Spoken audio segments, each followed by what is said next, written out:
I want to welcome you to this meeting. This meeting has several sponsors, so before we start, I want to acknowledge them. First of all, it's California Avocado Society, the California Avocado Commission, the Hofschied Foundation, Eco Farms, Index Fresh, Del Rey, and Westpac. So they're the ones that made this meeting possible for today. So, and I want to thank very much John Cornell for handling the registrations and doing all the legwork on the meeting. So it's been great.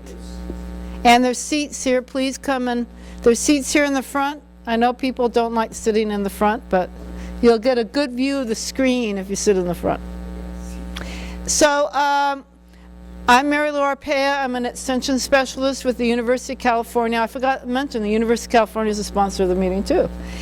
Anyway, it's my great pleasure to have introduce our speaker for the day. Is Inaki Hormaza. Inaki did his PhD at UC Davis on cherries, right? Pistachios. And then he went back to Malaga, Spain, where he is a researcher at the Research Institute for Horticultural Sciences in Malaga, Spain. So if any of you went to the Avocado Congress in 2003 in Spain, you will remember having gone to Malaga and the beautiful area that Malaga is. So Inaki does research on many, many things. I heard yesterday a very interesting talk on some of his research on cherimoya. But today, and you're coming back in April to give a talk on cherimoya. So if you're a cherimoya grower, Cherimoya Growers Association is going to be sponsoring that meeting. The other, commercial announcement first will be also we're going to have another international researcher visit us and speak to the industry. That date is February 4th. That meeting is going to be held at the Huntington Gardens. No charge. It's on a day that they're closed.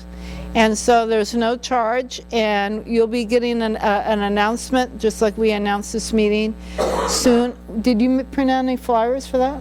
Oh, anyway. So the speaker is Miriam Zilberstein. Miriam has a long history as a researcher and extension agent in avocado. She's worked on biocontrol, avocado root rot.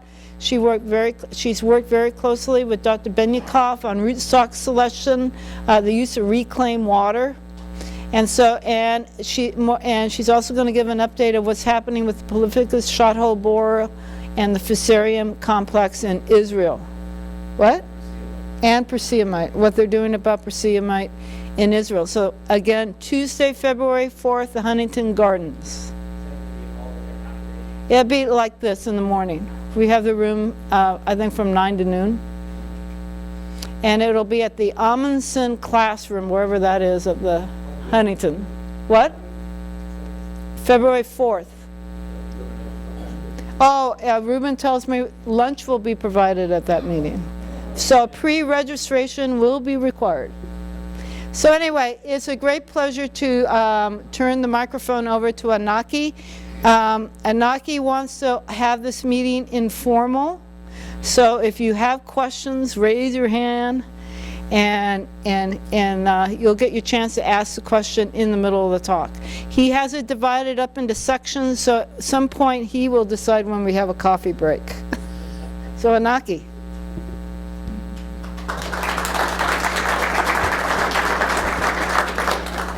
Okay, thank you, Marilu, and thank you all for coming here today. I'm going to talk, most of my research in avocado is about avocado pollination and fruit set. So I'm going to talk about that, but first I'm going to give you an introduction of what we do in my group besides avocado pollination, so you can have an idea of the different topics that we are involved with, and then I'll move into avocado pollination and fruit set. And as Marilu said, please just interrupt me anytime you want. I have the tendency to speak too fast, so if you interrupt me, it will be good for all of us. Okay, so I think I have to change here. Okay, so first I'm going to tell you where I come from. I come from Spain, and it's from a center in southern Spain that belongs to a whole organization in Spain that is devoted to science in different areas. So we have this organization is called CSIC, which stands for Spanish Council for Scientific Research, and we have 8 different scientific and technological areas in this organization. And one of these is agricultural sciences with 14 different research centers in Spain. It's a map of Spain, and these are the different centers in Spain working in agricultural sciences for CSIC. And our research center is just right here in this in the southern part of Spain, just in the Mediterranean Sea over here. And each center is focused in a different topic. So our topic is mainly subtropical fruit crops. This is my group. Recently, there have been some changes in the group. So we merged with a group from the University of Malaga, and also from a group of a different research center, which was also in Malaga, that belonged to the local government. So now we have a group of scientists from CSIC, group of scientists from the University of Malaga, and a group of scientists also from the local government in Malaga. So all this is the current group that we have in the Institute of Subtropical and Mediterranean Horticulture. That is the place where I work. So this is our research center over here. This is the Mediterranean Sea. We have about 50 hectares in our research center, and most of the hectares are planted with avocado. So most of the trees you see over here are avocados. And we have also greenhouses and other facilities in the research center. This is just a brief introduction about our growing area in Spain. We are pretty far north, 36 degrees north in Spain. The temperatures in the last 40 years in the research center where I work, the average is 19.4 degrees centigrade. The average highs in the hottest month. What is it in Fahrenheit? I don't know. Okay, so this is the average highs in the hottest month, which is August, 86. Okay, and these are the average lows in January, which is the coldest month for us. Is 9.3 centigrade, about 49 Fahrenheit, and the lowest temperature on record was 0.5 degrees just in January 2005 for the last 40 years. This is 32.5 or 33 Fahrenheit. So we never get frost in our research center. That's because it's very close to the ocean. When you go inland, there are some places where you can have some frost damage some years. And the rainfall is pretty low. It's about 435 millimeters per year. But we have... How many inches, Yeah, but we have water from the mountain, so far we don't... How many inches? Very low. Marilu, the conversion from 400 millimeters to inches. Thank you. There's 150 millimeters and 6 inches. Okay. So this is the landscape in Malaga where we grow the avocados, and this is how it used to be with we're just rain-fed cultivation of almonds and olive trees, and these are the new subtropical fruits that are being planted in the last, you can say, in the last 30-40 years. So we're changing this kind of landscape to this one, because this is not profitable anymore. I mean, the production, the yield of these almonds and olives under these conditions with low waterfall, the yield is very low. So we work with different subtropical fruits in my group. So mainly with avocado, cherimoya, and mango. Those are the three main crops that we are working with. But also we're doing work with lychee, with longan, with carambola, pitaya, other anonas and lucuma, and also with some temperate fruits like olives, different prunus, and also popo, which is a close relative to the cherimoya, and also we do some work with strawberry just mainly for basic purposes and as a model species for other things we do in my group. Most of the production in Spain and the work we do is in open air production, but we are also doing some research of production of some crops in greenhouse conditions.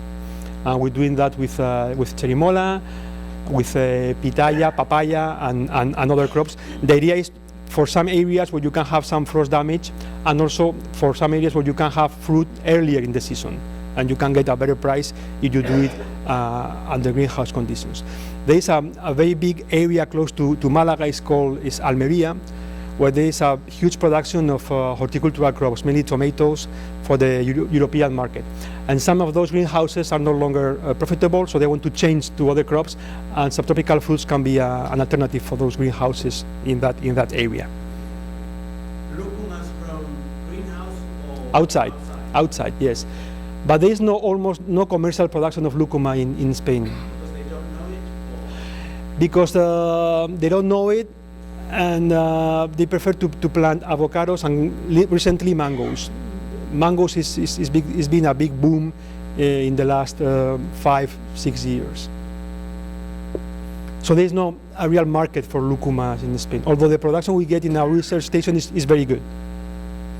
So avocado in Spain, the commercial plantation started in the 70s, and currently we have about 10,000 hectares of avocados. Initially, tomato seedling rootstocks were used, and more recently, some clonal rootstocks are being used also. And Spain produces about 1/3 of the European consumption, and most of our production goes to the European market. About 80% of our production goes to the European market. And the current situation is that the main cultivar is Hass, with more than 75% of the production, followed by Fuerte and Bacon.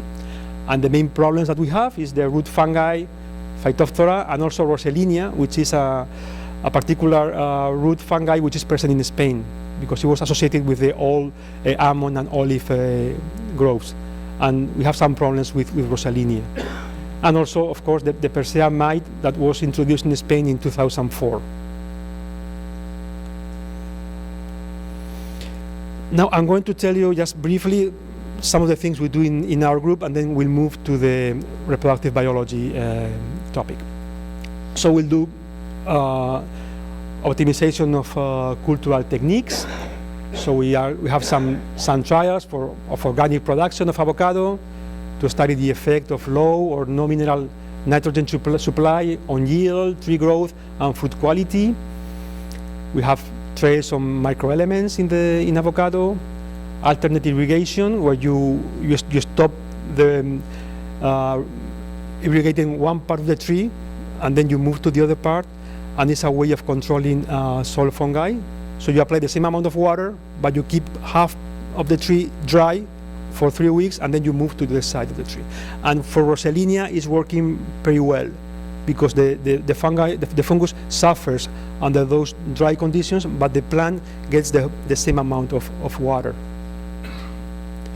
We're working also, of course, with pruning, post-harvest management, and also some trials of high-density production to increase the tree density without the application of growth regulators. We're not allowed to apply growth regulators in Europe for avocado production. So we have to manage this without the application of growth regulators. We are also working with plant material. We do molecular work to fingerprint the cultivars and the rootstocks, and we also do agronomic evaluation of different cultivars and rootstocks from different parts of the world. This is just a dendrogram showing with molecular analysis, with DNA analysis, the differences between different cultivars and rootstocks, so you can distinguish them with molecular markers. Reproductive biology, I will talk about this later, so I will just pass this slide, and we'll move to control of Perseumite. Perseumite is present in Spain since 2004, and the first studies we did in our group was to evaluate the importance of the pest, and also if it was possible to apply biological control, because we didn't want to apply chemical products, because most of our avocado production is very clean with no application of chemical products. And we found two natural enemies in our conditions, and there's those two species of phytoseids, Eusebius stipulatus and Neoselius californicus. And I'm going to talk about this a little bit because I was talking to Ruben and Marilu yesterday, and they told me that maybe you'll be interested in see what we're doing with the Perseumite control. So what we found at the beginning of our studies was that in this graph, we can see here in black, here is the peak of Perseumite. So we see that for us, the Perseumite peaks is the week 40 of the year, is when you have a high population of Perseumite. And in red, we have the populations of these two species which can predate on the Perseumite. So we have a first peak here in spring, way before the Perseumite peak, and then we have another peak here after the Perseumite appears in the orchards. So we were wondering, why is this peak here when there is no Perseumite present? And then we analyzed the presence of pollen in the atmosphere of our region, and we found a peak of pollen in the atmosphere just before this peak of this particular phytoseid. So finally we concluded that this phytoseid was eating pollen also. So this peak here is because there was pollen in the atmosphere, mainly olive pollen. This pollen went down, the amount of pollen in the atmosphere, and then the phytoseids went down also until the Perseumite population increased. So these are organisms that eat pollen and Perseumite. So we thought, okay, maybe we can apply pollen to increase the population of phytoseids before the Perseumite peak.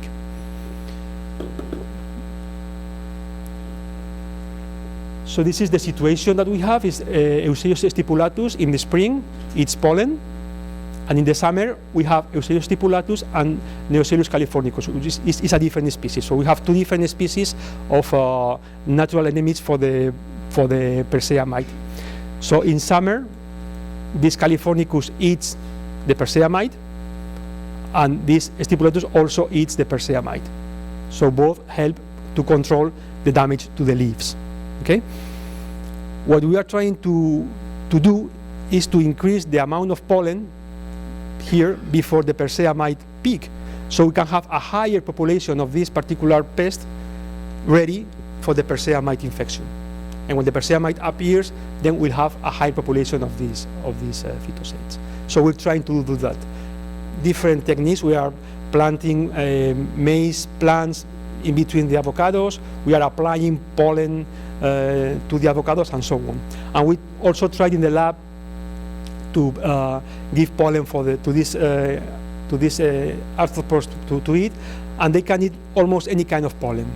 They have some preferences, but they eat olive pollen, avocado pollen, and other kind of pollen. So the origin of the pollen is not a limiting factor for this. So any kind of pollen can be used to increase this population of natural enemies. And now I'm going to show you a video where we can see that this particular species, Neoselus californicus, actually enters into the nest of the Perseumite and predates on the female. But for that, I think I have to change, say here.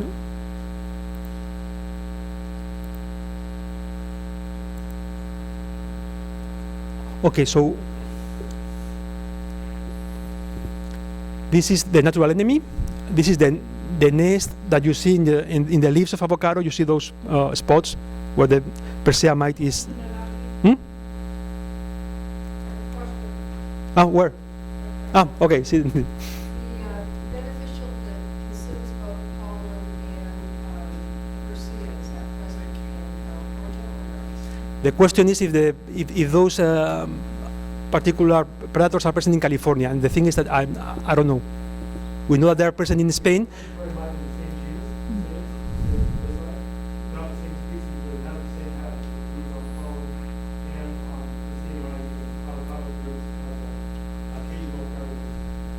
So there are even more in Spain than these two. So we are studying these two. So probably here there will be other animals that can also predate on the Perseumite. Okay, so I was saying this is the Oligonicus perse, so one of the phytoseids. This is the nest here. This is the female, and this is the male inside the nest. The female and male of the Perseumite. Okay. How does it get in the nest? You'll see. Through the trap door, or You'll see now. You'll see now.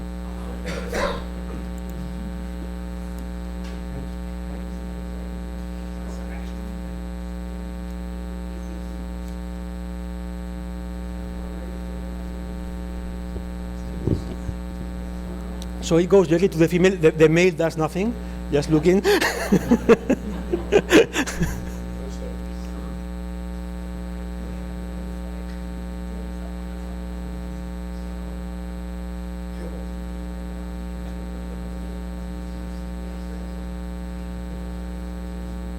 So because we saw many nests that were open, so we didn't know what's going on until we found that it was this particular phytocyte was breaking the nest and entering inside the eggs.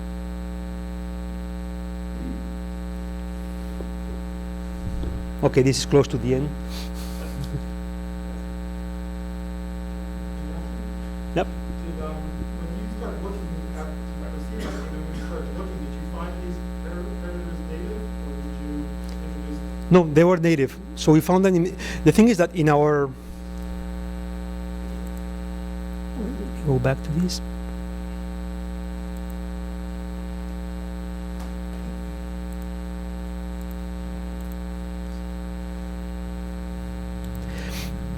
In our research station, we don't apply any chemicals, any pesticides, and we haven't done that for several years. So we have a very good equilibrium.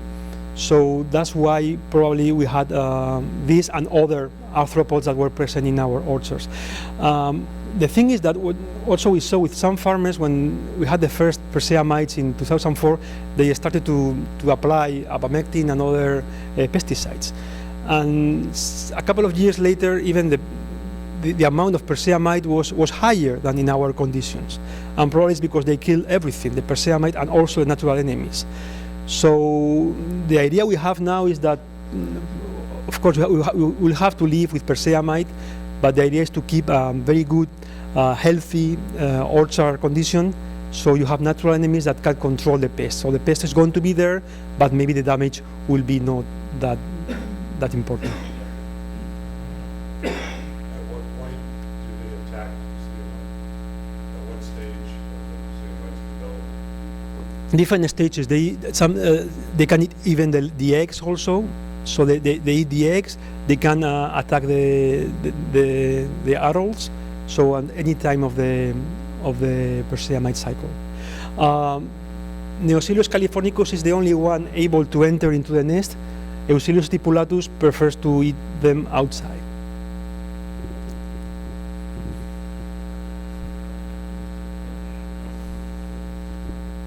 Any more questions on on Perseumite? Because I'm going to move to a different topic.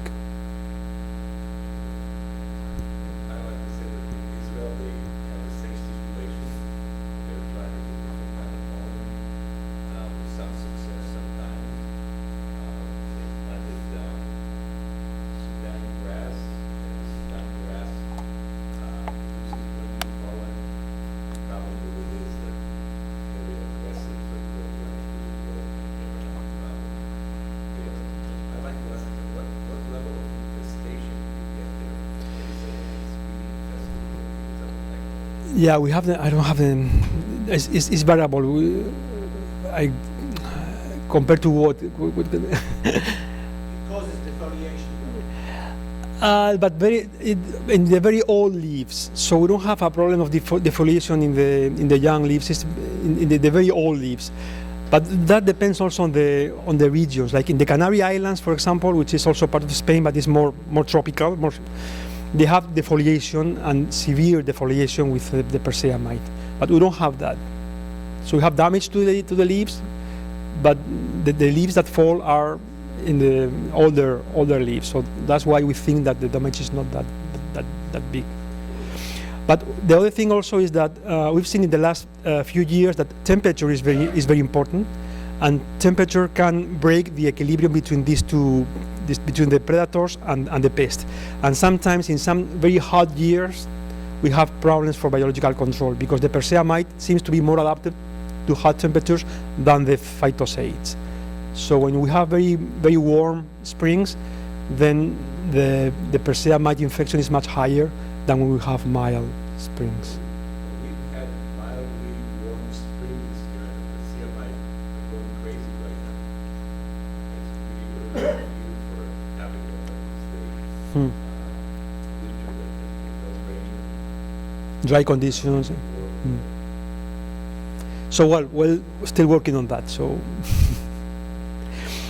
okay, another line of research this is the people in the group that are from the University of Malaga, which is Fernando Pliego, and he's working on genetic transformation of avocado. And he's been working for this for a long time, and they made really very important advances on genetic transformation of avocado.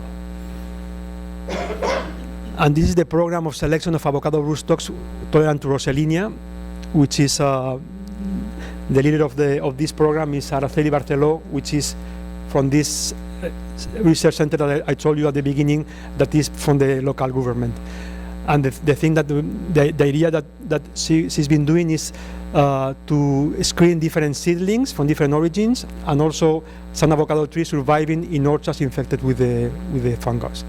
So far, all the seedlings that have been checked from different fruits brought from different countries have resulted with no success. So no tolerance to Rosellinia was found in any of these fruits analyzed. But there has been some success with some avocado trees surviving in orchards infected with Rosellinia necatrix conditions. So the idea is when you have an orchard heavily infected and you have one tree surviving, since most of the rootstocks are seedling rootstocks, then you can have tolerance in that particular rootstock that survived. So what they're doing is they prune the escaped trees in the field, and then they establish in vitro from the rootstock. So they are able to propagate in vitro the rootstock that survived under very heavy infestation. So they do that in the lab, and then they acclimate in the greenhouse, and finally you can try in an artificially infested plot and try different selections and see which ones are more promising. And we have now 3 selections that seem to be promising. So we have now already field trials with those selections. Have you seen any effect with alternate watering on avocado? We don't. The Phytophthora problem is not as important as the Rosellinia problem. So most of our research has been done with Rosellinia. So we've seen improvement in Rosellinia, but we don't have the data for Phytophthora. What are your soils like? Very free draining, so Phytophthora is not Well, this is an artificial plot, so this is not an orchard. But in the ordinary avocado orchards, is it a very free draining soil, or? Yes, it is, but still, it's a free draining soil. But there are some areas where you have Phytophthora infection, and we think now that you have areas with both Phytophthora and Rosellinia infection. And that's it's even trickier, because you can use Phytophthora tolerant rootstocks for Phytophthora and Rosellinia for Rosellinia, but there are no rootstocks with tolerance to both fungus.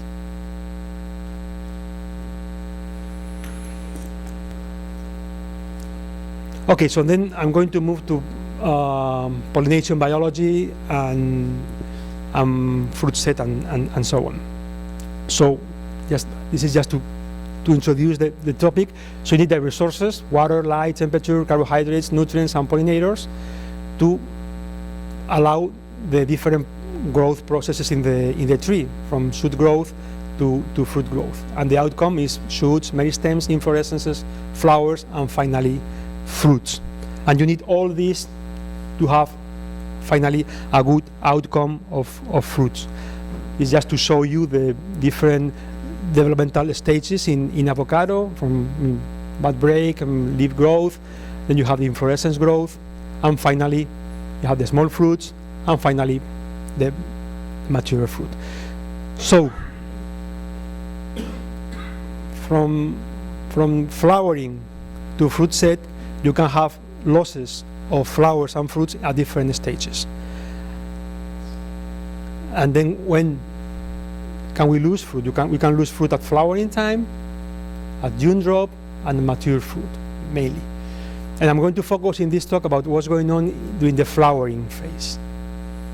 To see, because you all know that avocado produces tons of flowers and only very few of them are able to get fruit. And that's the main question we want to answer from a basic point of view in my group is why?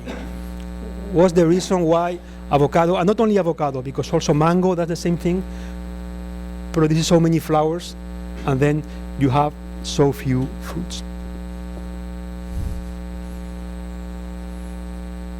So avocado is characterized by a low fruit stage. So as I said, there is a massive drop of flowers and developing fruitlets. But the thing is that there are some unpollinated flowers, as we will see later, and you have an increased fruit set after hand pollination. So I have a graph here where you have with natural pollination, you have about 0.15% of fruit yield. So that means that from 100 flowers that you have in the field, only 0.15 are going to produce fruits. So less than 1 flower per 100 flowers. But if you do hand pollination, you apply the pollen directly to the flowers, you can increase this. And in this particular experiment was 2.8%. So if you apply pollen, you can have higher fruit yield. So that means that probably one of the reasons why you have lower fruit yield compared to the number of flowers is because there is no enough pollination. So there are some flowers that could be producing fruits, but they haven't been pollinated. So that's one reason, but that's not the only reason. Yeah. When you're saying applied pollen, right, it's pollinating to actual pollen from another flower and not just stored pollen that's been hanging around somewhere and applying. Yeah, I will talk about that later because we have some trials of that. I'm talking about applying pollen from taking a flower in the male stage. I will talk about that later, and applying that pollen to the female stage. I'm not talking about storing pollen. It will be very, very, very expensive commercially, I think. But you.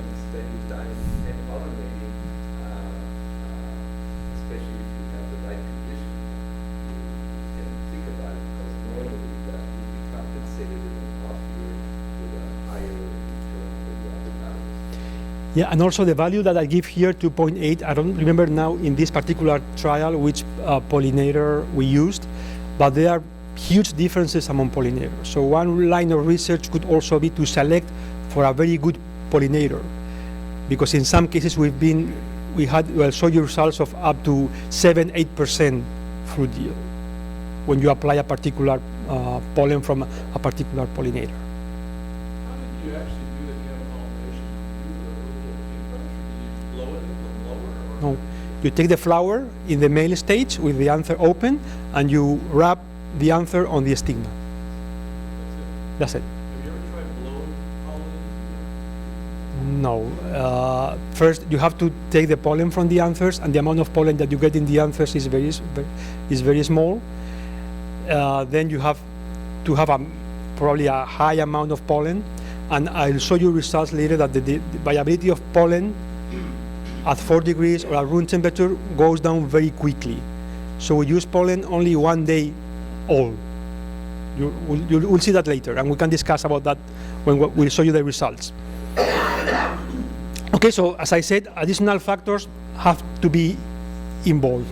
When you're studying natural pollination, what are you referring to, bees? Yes. So why not increase the bee count? Yes, correct.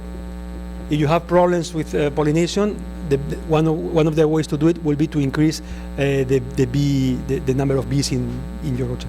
But in this case, we had in La Mayora we have about 4 or 5 beehives per acre. So there were bees in the population of bees was pretty much high. But you'll see that the thing is that it's not the only factor. So you'll see other factors that are involved, and eventually the combination of all those factors is what determines that the production is low compared to the initial number of flowers. There are many flowers that even if you pollinate, you get no fruit set. I mean, in pollination, what about each flower? You're going from flower to flower? yep. What is that doing? But this is research. No. But this is research. This is not. I mean. So yep. Now I'm going to tell two things. One, all this is research. So I'm thinking from a research and scientific perspective. Some of the things we do can have some applied consequences, but we're thinking in research. And the second thing is that all what I'm going to tell you is about the situation in Spain, in our climatic conditions in Spain, which could be very different from the ones you have here. They are for sure very different from the ones in Israel or in New Zealand or so on. So you cannot extrapolate everything I say here. So this is our experience in Spain. So Flowering, do you have high humidity? yes, that's a good point that I'll go back to that later.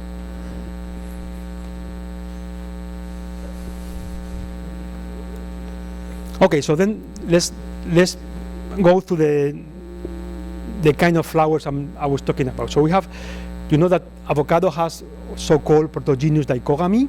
So that means that dichotomy means that one of the sexes matures earlier than the other, and it's protogenous because the female matures before the male.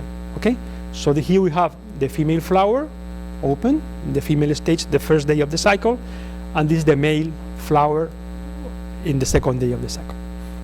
And sometimes, under some conditions, and the ones we have in Spain, you have overlap between closing female flowers and opening male flowers, because you know that the flower between female and male stages, the flower closes. Okay, so you can have overlap between female and male flowers in the same tree. So if there is a bee that comes to the male flower and then goes to the female flower, you can have pollination. This is not only tradition in Spain, it's actually everywhere. Yeah, but the length of the overlap is different. No. There's plenty of overlap. The problem is with overlap that you realize that the male pollen is not available right as soon as the male flower opens. So it's got to be maybe 2 hours or so of overlap to really get the effect. Yeah. But this probably will how you get the cell fruit. Usually what we get in Spain is about 2 hours of overlap. And the overlap takes place usually at noon, so the temperatures are pretty good for bees. So, well.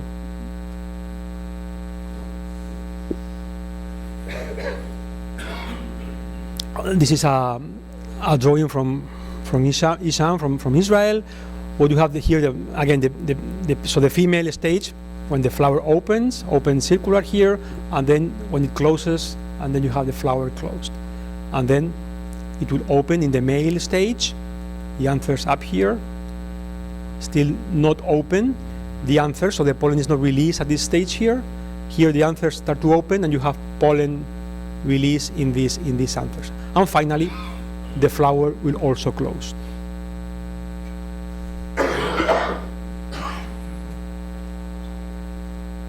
And as you all know, we have two kinds of avocados depending on the timing of flowering, and those are the A and B flower types.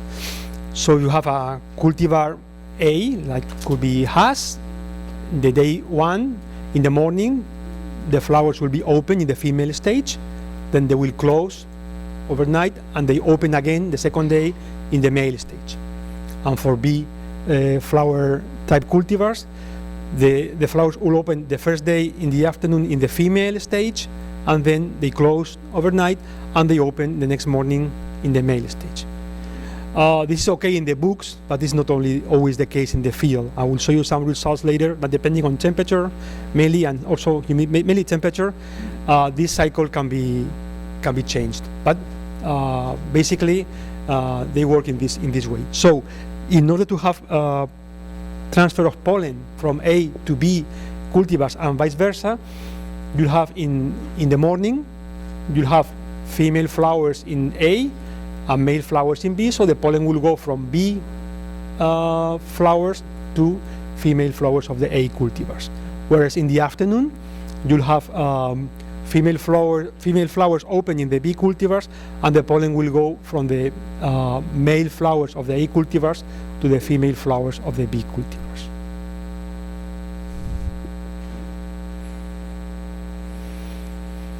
Okay, so just some definitions here. We have pollination. Which is pollination? Pollination is the transfer of pollen from the anthers to the stigmas. And you can have different kinds of pollination in avocado. You have cross-pollination, when the pollen that goes to the stigma is from a different tree. Close pollination, when the pollen that goes to the stigma is from a flower of the same tree. So in that case, is when you have that overlap between female and male flowers in the same tree. And self-pollination, When you say cross-pollination, we say different species with different varieties. from a biological point of view, cross-pollination is different trees, because if you have different trees of the same variety, that will be also cross-pollination. Yeah. In biology, when you have cross-pollination, that means that the pollen comes from a different plant. So that doesn't matter if the plant is of a different variety or not. If it comes from a different plant, it will be cross-pollination. So that's a problem. Not necessarily a hybrid. No. Because if you have, okay, this is very, very interesting. I try to explain this. You have, I mean, we're talking in agriculture here, and we're talking about fruit trees, or you have clonal trees. So essentially, all the trees in a hash orchard are the same individual. Okay? So you have cross-pollination between one tree of hash to another tree of hash. You have cross-pollination, but it's the same as if you self-pollinate, because there is no difference in the trees. But biologically, it's a transfer of pollen from one tree to another one. So it's cross-pollination, although the result is the same as if it were self-pollination. When you get a flower from another hash tree, and you go to another hash tree, and you pollinate the flower manually, it's like cross-pollination or hand-pollination. That's artificial pollination. That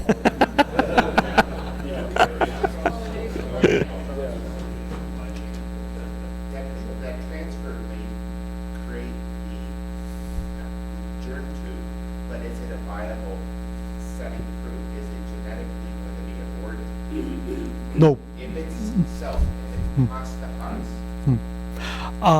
There is no self-incompatibility described in avocado, and all the results from different research groups show that avocado pollen is self-compatible, so you can self-pollinate avocado.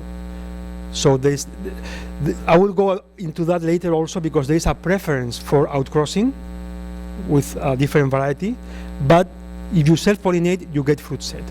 Whereas the lead here that you need an A going to the box peak of the farm, that we put our pollinizers in the ranch, that we have our zuccanos, and that we have the pollinizers available. when you have the pollinators available, what you are doing is you are increasing your chances of getting pollen to your hash, because you have more trees that will have the flowers in a different sexual stage. If you have only hash in your orchard, only hash, and there are no pollinator trees nearby, you are betting on self-pollination of hash, only doing the overlap or doing the male phase. But if, Tyler's flowering at different time is hot. exactly, so if you plant Sutano, then you'll have pollen available for hash at different times where you don't have hash pollen. So What I'm saying is that Tyler's flower a month before hot. no, but that depends also on the environmental conditions. I don't know here, but in Spain, for example, I know well the system of Fuerte and Hash. Fuerte starts flowering about 3 weeks before Hash, and we have 2 weeks of overlap between Fuerte flowering and Hash flowering. During the last half of the Hash flowering season, there is no Fuerte pollen, but you have Fuerte at the beginning. So that's why here in some cases people are planting 3 different pollinator trees in the same place. So you optimize the range of flowering for Haas, maximizing your chances of getting pollen during a long season. And also that is highly dependent on temperature. So if you have a high temperature, then you can have some differences in different years in the timing of flower opening. So that's why having more pollinator trees could increase your chances of getting pollen. Have you looked at the ratio between the Fuerte and the Haas as to how many Fuertes you put for every 100 Haas trees? We don't have that clear yet. So we don't think that Fuerte is actually the best pollinator tree for Haas for Spain. Yeah, it's an example because it's been used in Spain as a pollinator tree, but we don't think it's the best one. So we're trying to figure out which other varieties could be better than Haas, than Fuerte for Haas, and also then we'll have to think about how many trees we should plant for Haas. Yep. From your research, what is the effective window of time for this pollination process to occur? The wind. How much time Oh. is there available for this pollination process to occur during an average season? I mean, our Haas blooming season lasts about 5 weeks, and most of the successful pollination takes place during the second and third week because it's when we have more flowers. I'll show that later also. So it's about 2 weeks is where we have the peak of blooming in Haas. During that 5 weeks when you have your flowers, it's actually about 2 weeks to really you get most of your pollination. Is where we have most of the flowers open. The second and third week of the Haas flowering season. But that also depends on temperature. I mean, sometimes we have very cold and wet springs, and then most of our pollination takes place at the end of the Haas blooming season. Let's talk about the density of pollinizers. The rule of thumb is about 11% pollinizers this pollinated tree.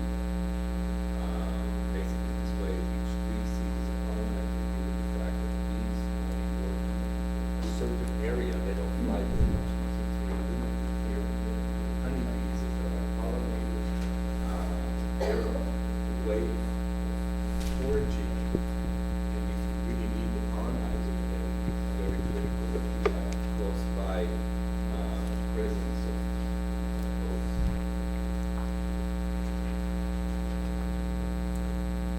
Okay. Any more questions on this? Okay, so these are the topics I'm going to cover.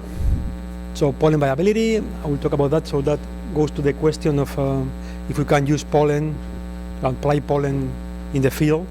I will talk about flower quality, pollination, some external factors involved in this, pollinator trees. And then I have also at the end, I have some slides of some of the things that worry me about the Spanish production in avocado, and I would like to share that with you also to see if we can have a discussion, to see if you have some similar problems here in California. So pollen viability. So here I have a graph of pollen germination in vitro. So this means that we get, first we establish a very good germination medium in vitro for pollen. So that means that you take the pollen from the tree and you put in a medium in the lab, and then you study germination, how the percentage of germination of those pollen grains in the lab. So this is percentage of pollen germination, and this is the time stored at room temperature. So we collect flowers in the male stage, and this will be at 0, and we get about 50% of germination. So not all the pollen in the flower is viable. 6 hours later, pollination drops to 20%. And 24 hours later, at room temperature, germination is less than 10%. So that means that avocado pollen has a very low viability at room temperature. Room temperature is 20 degrees with 68, 70 Fahrenheit. So you keep the pollen at that temperature, pollen viability goes down very quickly. And that was a problem for us because we wanted to do some crosses, pollinating with flowers. And if you want to cross an A cultivar with an A cultivar, you have only 2 hours of overlap to do the experiments. So we wanted to have pollen available for the next day to do the pollination during a longer period of time. So we decided to store the pollen at 4 degrees. That is with 35 or... Okay. And we play with, we took anthers already dehiscent and anthers before dehiscent. So that means anthers where the pollen was already released and anthers where the pollen is still not released. And okay, germination, percentage of germination goes down also in both. It goes faster in dehiscent anthers, but that's not important for this. Thing is that pollen stored for 1 day at 4 degrees still has a very high pollen germination percentage. So we could use that pollen the next day. So that's the way we work now. When we do crosses between A and A or B and B cultivars, we collect the pollen, store it at 4 degrees, and we use the next day for pollination. When you go to 5 degrees, to 5 days after you collect the pollen, even at 4 degrees, germination is getting very low. So is this... Well, here there is self-pollen that is stored cryogenically over a long period. And some growers swear that it's really giving them higher production without having that pollenizer to grow. The claim is that pollen is 100% viable. Well, first, pollen is never 100% viable, and second is how do they store that pollen? Minus 80, and then is thawed, and then And it's not really true pollen, it's usually real pollen. They just take flowers, put it in a bag, and wait for them to has grind them. anyone has any experience on that? Suspicious. I was also told that you're growing boron. Boron. Okay, pollen tubes to grow, they need basically a source of energy, so it's sucrose, and also they need boron, calcium, and magnesium. When you prepare a medium for in vitro pollen germination, that's what you add to the medium: sucrose, calcium, boron, and magnesium. And the limiting factor usually is boron. So if you put no boron in your medium, you get basically no pollen germination or no pollen tube growth. So boron is needed for pollen tube growth and pollination. How do you collect and store the pollen? In In solution or No. powder? In this case, what we do is we collect the flowers, Collect the flowers? just the flowers, and then we store the flowers at 4 degrees Just by for 1 day. no medium? No, for 1 day. Talk about the boron and all the solution. That's for pollen germination. So once you collect the pollen and you have in the anther, you can do with that 2 things. You can pollinate another flower, rubbing the anther with the stigma, or you can release the pollen on a medium. And then that medium is the medium that has boron. Only before you do the pollination, then you suspend it in. No, No? you do the pollination directly if you want to do pollination, and if you... How do you introduce those chemicals? No, there are 2 different things. So one thing is pollination in vivo. So you take your flowers, go to the field and pollinate with the flowers. And the second one is to study pollen germination in vitro, in the lab.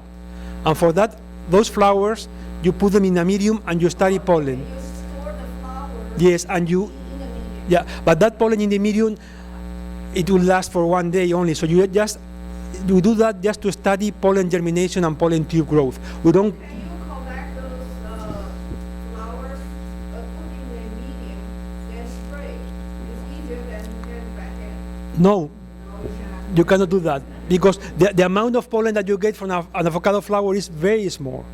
So if you want to, we don't want to want to pollinate particular flowers. So that's why we do that in that way. It's the same. I don't know if some of you have experience with cherimoya. Cherimoya growers, they collect the pollen and they apply the pollen the next day in the flower. So this is something similar. But if you want to spray, you can do that with a species that have a lot of pollen, like with walnut. In walnut, you can collect pollen, lots of them, and then you can spray that. But to do that in avocado for us, it will be impossible. But an avocado is an inflorescence with, like 100 times more flowers than cherimoya. But how you collect the pollen from those? From each single flower, the number of pollens in each flower is very small. But maybe I can explain it, because what they do it in pre-niche to verify the viability of the pollen. It's nothing to do with pollination. You just want to see if that seed will sprout or not sprout. What he said, that the first day it will do 60%, and 5 days later, even they store it in cold temperature, it's down only 20%. So if you really look at keeping pollen over a long time, unless there's some kind of magic out there, the best thing to do is for you, if you want to see what is being sold really is effective, is to follow that kind of proof, or have the people that sell it to you show you that the pollen is viable. It's just like buying a I package of seed. understand his research. What I'm thinking is for us to test whether we can mass pollinate, whether we can have a medium containing numerous pollen, very fresh. We just apply it. How can we apply it? You don't need a medium, you just go directly to the flower. You take a male flower and you go to the Yeah, female. but it's a one by one.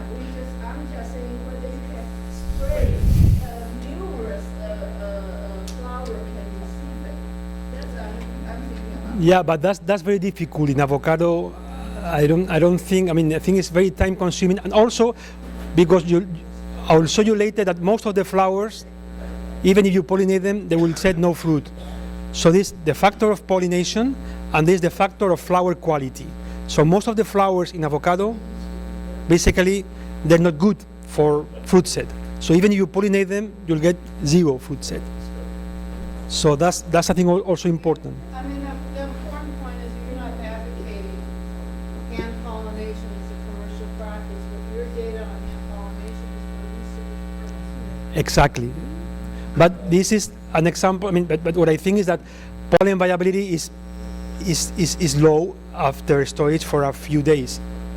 We didn't store for a longer time because we didn't need to store for a longer time because our goal was to apply pollen the next day if possible. So we didn't study for when you get zero viability. If you look at almonds, which is a lot easier to collect pollen, and they spend close to $250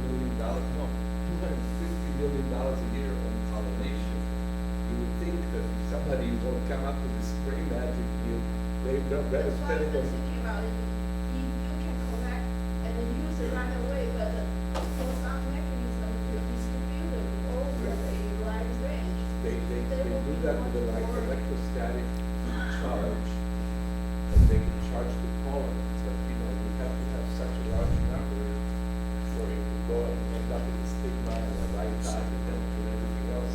Really be spraying every day, you're better off doing it by hand. If you really want to do something. Yeah. What you're saying is. No.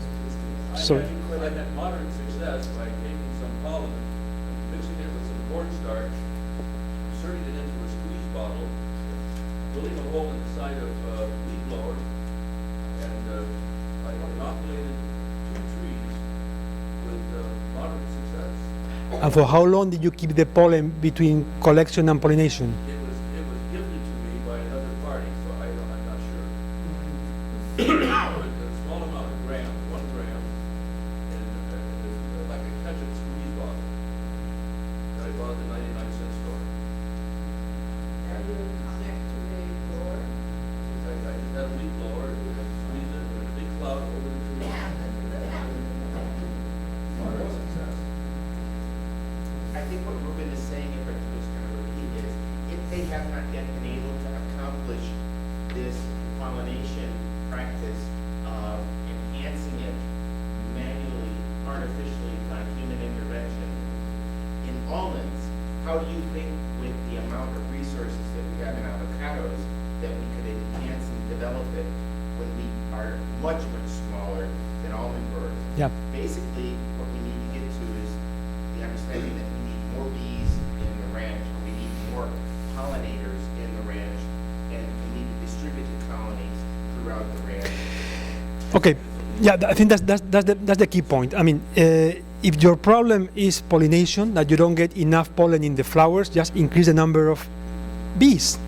Because not only that, if you apply pollen artificially, I mean, in almond, the almond flowering period takes like 1 week maybe, so you have like 1 week to do it. I mean, in avocado, if you choose, I'm going to pollinate tomorrow.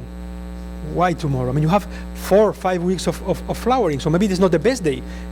So you're betting that you're going to choose the best day to apply your pollen to your orchard when you have 4 months of flowering period. Whereas, I mean, that's okay for other species like pitaya. Pitaya flowers just, I mean, it's a very short period of time. So you can bet that you have to do it in that period of time. But in avocado, for me, I mean, it doesn't make too much sense to apply pollen. If pollination is the limiting factor, then increase the number of bees. That's my opinion. But Along with that comment, here's the situation. I've rented bees, put them in my grow, my neighbor doesn't. My bees go in his grow. yep. Okay, so what about research on attracting my bees or someone else's to come to my place and stay? And along with that, the theory behind planting more various crops, cover crops, buckwheat, of all things mustard. These are things that bring the forager bees to the property, help feed the hive, so the pollinators can contribute. Yep. Any work on that? Research on bringing in more attraction? We're not working with bees. There's a company in Riverside called Iska Technologies, and they're a company that blends pheromones and things. They have a bee attractant, and they are looking for cooperators in avocados. They've done some trials. Other tree crops up in the valley, and they want to see how well it works in avocados. So they need about 5 to 10 acre plots to do the work effectively. So if you're interested, see me, and I can get you in touch with them. Okay, I was going to say that we are not working with bees. I mean, we're not entomologists.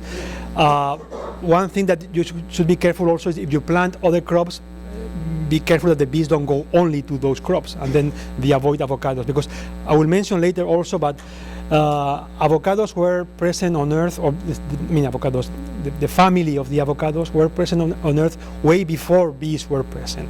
So avocado is not adapted to be pollinated by bees. So the flower of avocado is not a flower adapted to be pollinated by bees. The bees adapted later to pollinate avocados. But it's not a flower like almond or sweet cherry that is very well adapted to be pollinated by bees. It's the So- shape of the pollen that is not adapted, or it's because the Is nectar is everything. These plants evolved before bees were available, so they are adapted to other pollinators, which usually are in all these plants like avocados and cherimoyas and magnolias, which are very primitive plants. They are adapted to be pollinated by beetles or other insects. The thing is that bees later adapted to avocado, but the flower of avocado is not designed. I don't want to use design, but it was to be pollinated by bees. Okay. I did read that the pollen is very difficult for the bee, the avocado pollen is very difficult for the bee to store. Where So that's the reason why, because this was not it was not coevolution between avocados and bees. They were present before bees were present. What effect does the wind have on pollination? My guess that no effect. I mean, avocado is a heavy pollen. I don't think the wind has any significant effect on avocado pollination. And even if when you cage your avocados and you avoid the presence of insects, you usually get no fruit set. So I think insects are needed for pollination in avocado.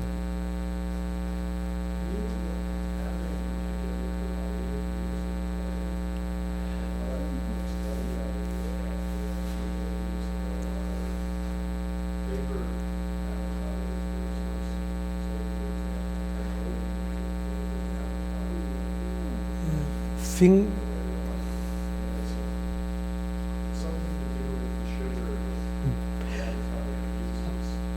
I think Ruben maybe can answer that. There is should be the idea is to breed bees for avocado pollination. But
there's a question over there. Looking for a take-home lesson from your research, you're saying boron, calcium, and magnesium were increasing pollen viability and storage.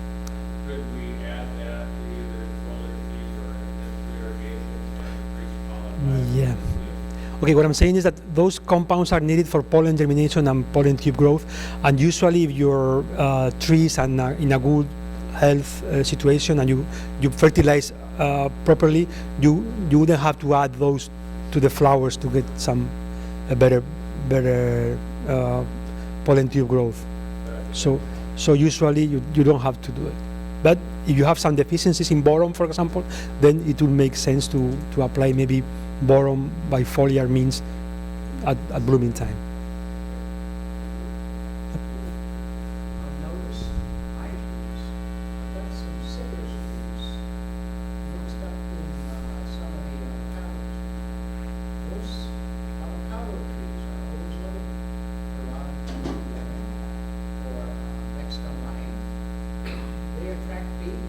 Yes. And those trees, avocado trees are on there, relatively, those are avocados. So the winds further out. So you think that those trees are attracting the bees, and the bees also go to the avocados? It could be a coincidence, but it does bring in those citrus trees, really bring in a lot of bees.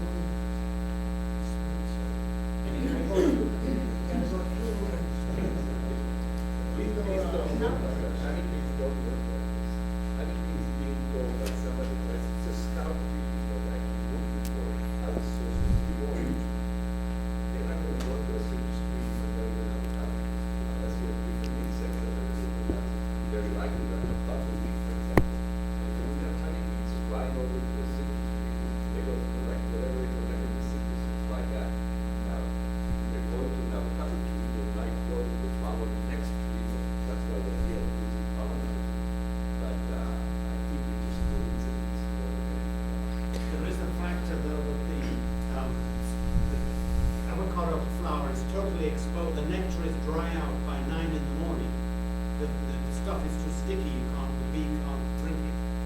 Citrus stays liquid all day round, so the bees will abandon the avocados And go to in the the- morning, since we have rather dry air, and they'll all go to the citrus. So maybe they're still hanging around. Okay, we'll move on a little bit because have to finish at noon or when? Okay, so let's move on a little bit. So this is just to show you the results of this. So when you apply fresh or stored pollen for 1 day at 4 degrees, you basically get, so this is the weeks after flowering, percentage of fruit set, you see that in both cases it goes down very quickly because there is this flower drop and June drop, and eventually you get the same percentage of fruit set applying fresh and stored pollen for 1 day at 4 degrees, which basically is between 2 and 4% of fruit set, so still very, very low. Okay, so this is about pollen viability, and then I'm going to move on to flower quality. And the question is, are all the avocado flowers equal? See an inflorescence, you see all the flowers, and you think, okay, maybe they're all the same. Well, the answer is no, they are different. Even if you don't see differences, the flowers are different, and not all the flowers have the same likelihood to produce a fruit. This is with there were some reports in my group and other groups also before we did this with avocado that starch was important in the flowers in crops like apricot or almond or sweet cherries. So there were differences in the starch content of the flowers at blooming time, and we decided to study that in avocado. And this is experiments with the microscope. So what we do is we do sections of the flowers, and we stain with a stain that stains for starch. So these black dots here are starch granules. So you see this is the section of one of the flowers, and you see very few starch grains in this flower. Whereas in this other flower, in this section, you see lots of starch grains. So there are differences in the starch content in the flowers when the flowers open. And this is the graph showing this. So this is the number of flowers here, and this is the starch content. And you see there are very few flowers with high starch content. Most of the flowers have medium starch content, and some flowers have low starch content. Okay, the hypothesis is that these flowers with higher starch content are flowers with higher flower quality. And those are the ones that are more likely to produce fruits. So the hypothesis is that if you pollinate these flowers here with low starch, you'll get no fruit, even if you put pollen there, because these flowers are not good, because the starch is needed for initial embryo development and initial fruit development. So, and those differences between flowers are already established at anthesis. What research have you done on acetic acid and the concentration of acetic acid at the Adhesion, or Adhesion? Well, what is causing the senescence of the flowers? Is it high chlorides? Is it because it's weak? Is it because it's a thorning? All those factors are going to be involved in the senescence of the flower. So if the flower is not fertilized, it will fall. If the flower is fertilized, but the flower doesn't have enough nutrients to nourish the embryo, the flower will fall. So all those factors are going to be involved in flower drop. For it to fall, the flower has to produce acetic acid. Yeah, but that's the normal developmental process of the flower. Eventually, they will fall because. What we're trying to do is prevent the flower from falling. But even if you can find a way of having the flowers in the tree with no dropping, you need pollination and you need starch in the flowers What for. we're saying is we have pollination, hopefully we're trying to accomplish that. We're trying to have a fertile flower, fertile in the sense that it has the proper nutrition. It's been fertile in that sense. My guess is that those flowers will fall anyway, but. What he's saying, if you have what they call adequate pollination, we have the number of pollen grains we can have basically what we call like the race population, and have the right nutrition. This is a fruit that as a flower that will grow and will become fertilized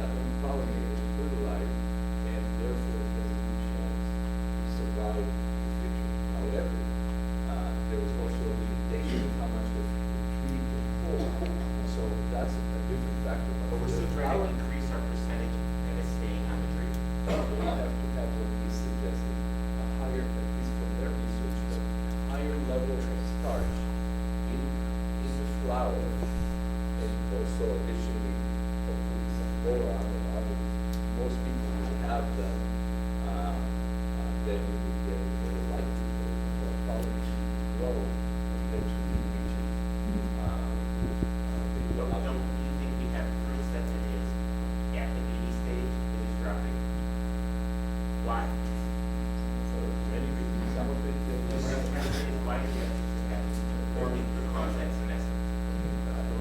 but there's, I have a suggestion, could we just go ahead? Yes. and do a presentation? Yes, okay. And pose some questions, Okay. because they're going way off. Okay, so the pictures I showed you before were randomly taken in the inflorescence. So then we decided, okay, let's look if there are differences in the inflorescences in the position of the flowers. So we saw that flowers are different in the starch content. So is that because they're in different places? So the thing we did was to study the starch content in flowers in different regions of the inflorescence. So in the first row here, second row, and so on. And the results showed that there is basically no difference. So there is no better flowers in the top than in the medium of the inflorescence. So in terms of starch content, okay? We studied also differences in the terminate and indeterminate inflorescences. Basically, we saw no differences statistically between those two inflorescences. So the starch content of the flowers is not different among different inflorescences. We also studied starch content in on and off years, and again, there is no difference in the starch content. It's a little bit higher in the on year, but not significantly different. And that's because some other workers and we have found that the difference between off and on year is due to the number of flowers. So basically, the percentage of fruit set is similar between on and off years. So here we have the weeks after end of flowering in more detail here, and you see basically the percentage of flowers that set fruits is the same in on than in off years. So the difference why you have less production in off years is because you have lower number of flowers. So then we decided, okay, let's see if we can, because the hypothesis was that the flowers with more starch are the ones that produce fruits. But how can you prove that? And that's very difficult to do. So we started to think how to do it, and we finally designed an experiment that was to analyze flowers in starch content in the style. But for that, the first thing we did was to see if the style was a good representation of the starch content of the flower. And we analyzed starch content in different tissues of the flower, in the ovary and the ovule and so on, and there was differences in the amount of starch content, but there was a correlation. So the flowers with high starch content in the ovary also had more starch content in the style. So the style was a good predictor of the starch content of the flower. I know this sounds complicated, but now you'll understand why we were doing that. This is how we pollinate. I will tell you, I was talking about this before. So this is a male flower, this is a female flower, and this is the anther rubbing with the stigma. So we did that in this trial, and then we remove the style of each of thousands of flowers, and we fix the style. So we put the style in a fixative. It's a product that keeps your style without degrading. So then you can look at the style under the microscope. So for each flower, we cut just the style. And I think I have this diagram. So this is what we did. This is the avocado flower. We cut the style, and we kept the style in a tube. But since pollen tubes have gone through all the style, because we've seen that pollen tubes reach the ovule in one day, if you pollinate the day one and you cut the style the day two, the pollen tubes are already here. So you can cut the style and keep the flower in the tree. So with that, you can look at the style in the microscope, and you know if this flower set a fruit or not, because you keep the flower in the tree. Okay? So this is flowers where we cut the black is the flowers with styles, and flowers where we cut the styles. And finally, the percentage of fruit set is the same. So there is no, if you cut the style one day after pollination, there is no effect on fruit set because the pollen tubes have already reached the ovary. This is how the inflorescence looks like. So you can imagine doing this for commercial production. No?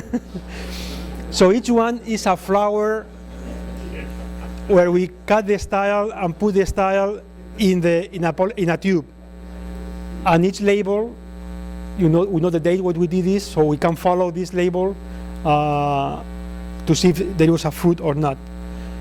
And I don't have the picture. We have a very nice picture because all of these, except 2 or 3, fall to the ground. So like some weeks later, you have all these labels in the ground.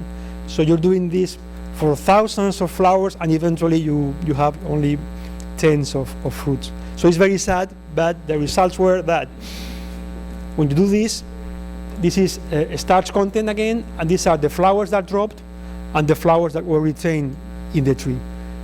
So the flowers that were retained in the tree and produced fruits had a higher starch content at flower opening because we saved the styles to see that. Okay, any question on this topic? So the thing is, that you have differences among flowers. Not all the flowers are the same, and some flowers, even if you pollinate them, you'll get basically no fruit set.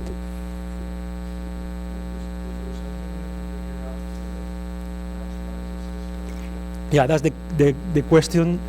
The question is that if there is something that we can do to maximize the starch in the flowers. We don't know yet when the differences in the flowers are established. We know that they are different at flower opening, but we don't know in development when that happens. And that's what we are studying now. So we are studying starch content in flowers at different stages of development before flower opening to see when the differences are established. Once we know that, maybe we can think of mechanisms to increase flower quality. But first we have to know when the differences are established and why, because we still don't know why the flowers are different. We don't know if there is a difference in vascular tissues in the inflorescence, or so we don't know the reason why the flowers have different flower quality. Okay. Break. Insects that pollinate avocados there. But bees are doing a good job. They adapted to avocado, and they are the main pollinator everywhere in the world now. This is going back to what I showed you before, that there is a difference in when you apply hand pollination compared to natural pollination. You get an increase in fruit set. Okay, so there is a limitation in pollination. So you can increase production if you increase your pollination. This graph is just showing the percentage of flowers open in our conditions. So you have these are the different 4 weeks of blooming in Haas, and most of the flowers open during the 2nd and 3rd week of the blooming period. And I'm not going to go into detail into this. This is just the different kind of flowers, but I'm not going to go into this. Okay, I will move on. Okay, so here we have under natural pollination, and we have inflorescences with few flowers, less than 200 flowers, inflorescences with 200 between and 400 flowers, and inflorescences with more than 400 flowers. So we have these 3 kinds of inflorescence. So low flower number, medium flower number, and very high flower number. And this is the pollen load size in the stigmas of the flowers under natural pollination in the field. So you see that most of the flowers have 0 pollen grains. You have a little bit more flowers, a little bit higher percentage of flowers with 0 pollen grains in the inflorescences with low number of flowers. Okay, so this here will be inflorescences with less than 200 flowers, and the percentage of flowers with 0 pollen grains are higher. if we see this in detail, which is pollen grains between 1 to 5, 6 to 10, 11 to 20, and more than 21, we see that you have more pollen grains in all the cases in the inflorescences with more flowers. But the key question here is that most of the flowers have 0 pollen grains. So we have a pollination problem also. And very few flowers naturally have more than 20 pollen grains. So I think in our conditions we should increase the pollination, maybe the bees, to reduce the number of flowers with 0 pollen grains. If you keep in mind that some flowers have low starch content, you have a high number of flowers that will not set fruits because they don't have pollen. From the ones that have pollen grains, have some very few pollen grains. And for the ones here that have pollen grains, some of them will have low starch content. So at the end, you will end up with very few flowers with high starch content and high number of pollen tubes in the style to have a good fruit set.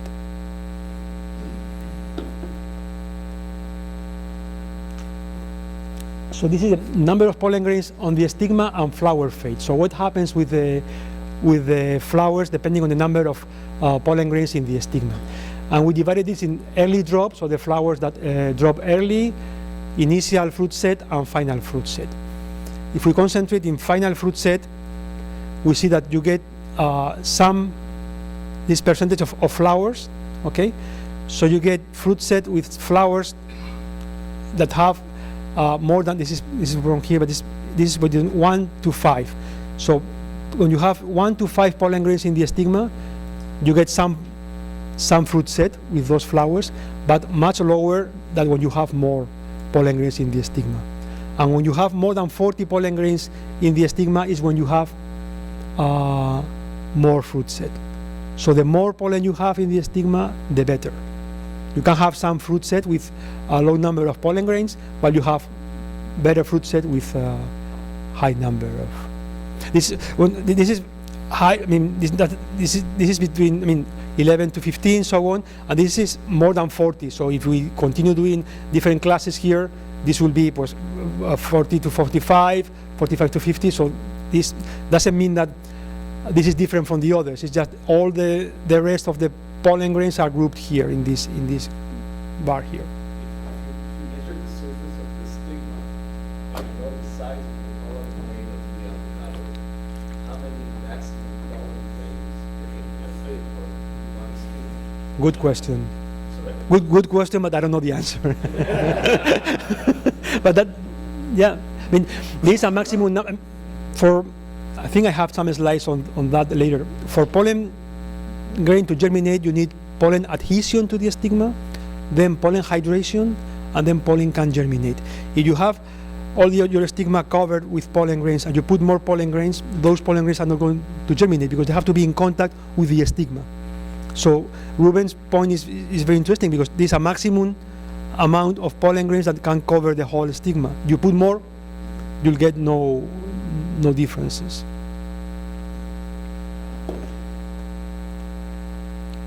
Okay, so yes, about pollination. So natural pollination, you get very low fruit set. You can increase.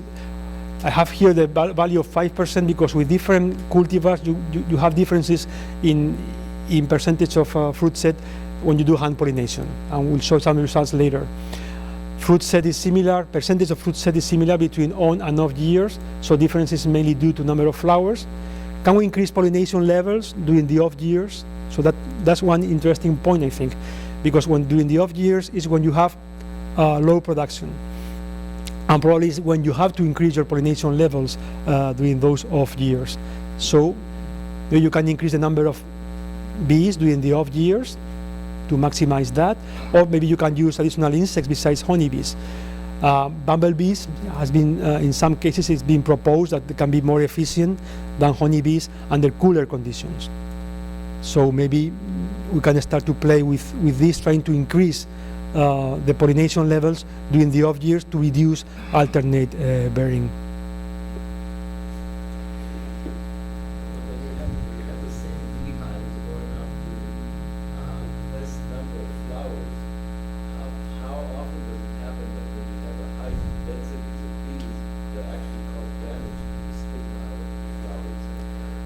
We haven't seen that but I don't know. We haven't. Yeah. Okay, and now I will talk about external factors that affect also pollination and fruit yield, and those will be mainly temperature and humidity. This is how we study pollen tube growth in the lab. So we collect the flowers in the field, we bring to the lab, and we put some florist foam with water, so that you can keep the flowers for several days in the lab, and we can study pollen tube growth at different temperatures and at different humidity conditions. So you can bring these flowers to a growth chamber, and you can manipulate the conditions and see what happens in the flowers. This is a female flower and a male flower, and when you pollinate with pollen in the female phase, you get, these are the pollen grains here. Each one is a pollen grain, and each one is a pollen tube. And the pollen tube has to grow all the way down the style to the ovary to fertilize. So this is the stigma, the upper part of the style here, and you see many pollen grains and pollen tubes growing towards the ovary. But the same in the male phases. In the male phase, sometimes you can get also very good pollination and very good pollen tube growth down the style in our conditions and also under high humidity conditions. So when we look at the effect of temperature on pollen tube growth, we did this in growth chambers. So this is again the female part of the avocado, so the stigma. This is the style, and this is the ovary where the ovule is and where fertilization will take place. So we tried 3 different temperatures, 10 degrees, 20 degrees, and 30 degrees. And basically what you see, this is the time after pollination in hours, okay? So basically what you see is that when you apply pollen at 10 degrees, the pollen almost doesn't reach the ovule 2 days after pollination. So it takes a long time for the pollen tubes to reach the ovule compared to cases where you apply, where you have 20 or 30 degrees. This in Fahrenheit, I don't know, Marilu is, I don't know. So this will be close to 90.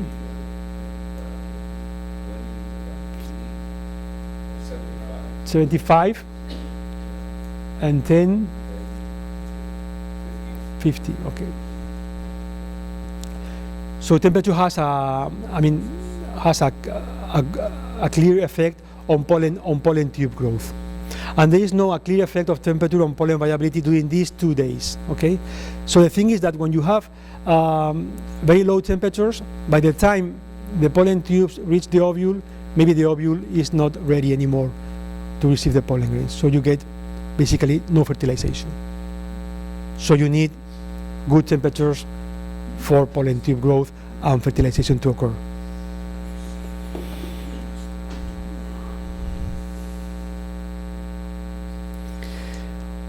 Okay, so what about pollination during the male stage? Here I have 2 graphs. This one is the number of pollen grains in the female stage and in the male stage, okay?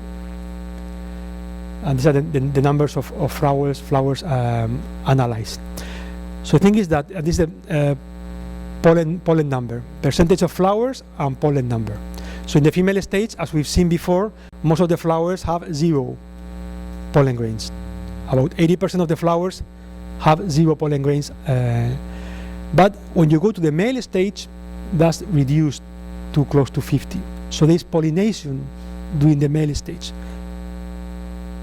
And the same happens with all the different classes. So if you compare these classes here with these ones here, you have more pollen grains during the male stage than during the female stage.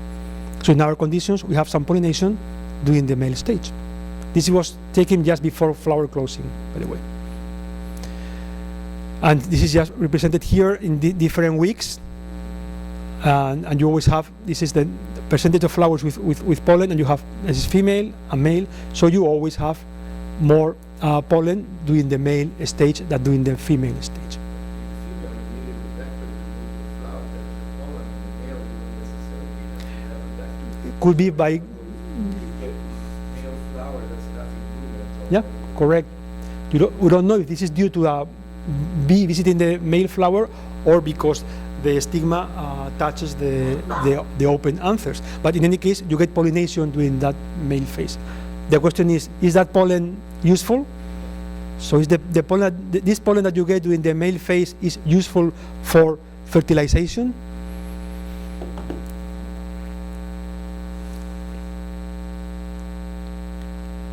This is this is the one. No, this is the one I saw before. No, move on.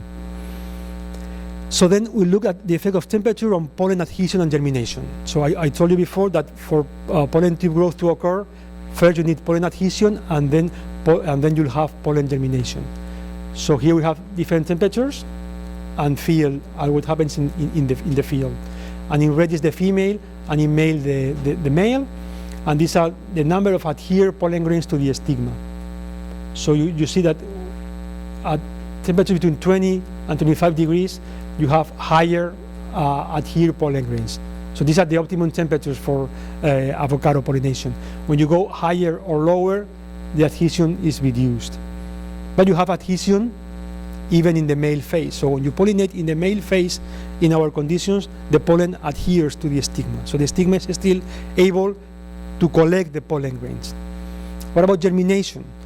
When you go to germination, there is a decrease in germination between female and male. Especially you can look at here at 25 degrees. So germination is better in the female phase, but still you get a high percentage of germination during the male phase. So during the male phase, under some conditions, the flower is able to receive pollen grains and to allow them to germinate. What about night temperatures? The thing is that we don't know because this study was done with constant temperatures. So, of course, that doesn't reflect what's going on in the field. But Those temperatures that you stated, you have a set control relative humidity that you can tell us what it was? here I will show you that in this the effect of humidity and temperature on this. Here we have the same results changing the humidity. So we have 50%, 70%, and 95%. And you see that when you increase the humidity from 50 to 75 and 95, you have some better adhesion during the male phase, and also especially germination. So you have more germination during the male phase, which is here in blue, when you have higher humidity. Also in the female phase, but especially in the male phase, you have higher germination of pollen grains. If you have low humidity, the stigmas are not receptive during the male phase. So in conditions of low humidity and high temperatures, the pollen tubes don't germinate or don't grow very well during the male phase. When you have low temperatures, not very low, but low temperatures and high humidity, the pollen tubes can grow during the male phase. Can we go back to that slide for just a minute? To this one? Just one back. This was at optimum temperature then. Yes, The optimum temperature was, 25. then should that be on the chart?